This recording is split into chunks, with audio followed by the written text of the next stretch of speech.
I got rid of it and cleaned up the pads.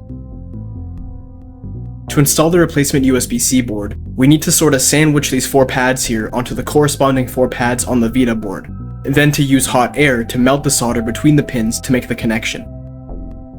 I thought I had some UV solder mask lying around, but I just couldn't find it. What I could find was some Loca UV glue, and I figured it would do the trick.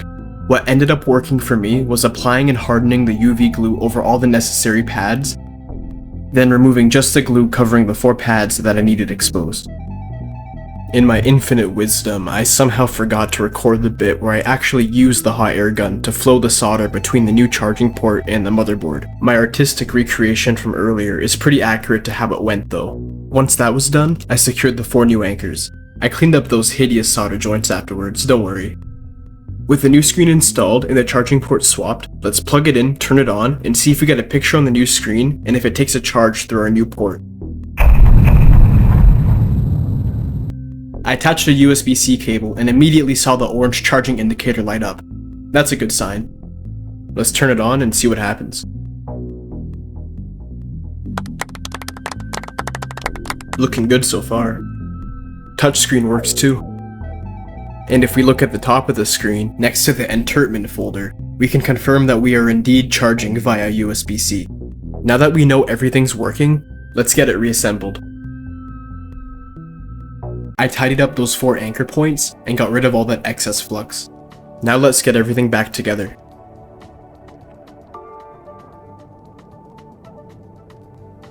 And in true Redditor fashion, I peeled that plastic the first chance that I got. Finally, this Vita has a working screen for the first time in over a decade, along with a charging port that lets us use our cables from this decade. I'm not exaggerating when I say that the screen was broken for over a decade.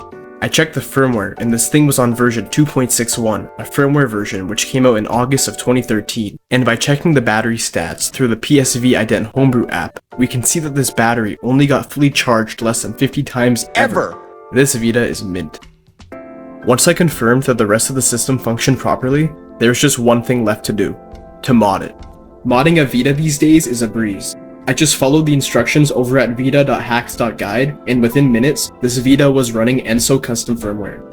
And afterwards, I got that SD to Vita adapter set up and configured in order to extend the Vita's storage using a regular old microSD card.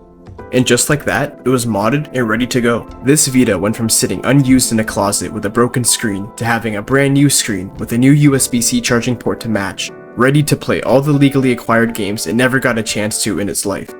But what about that screen?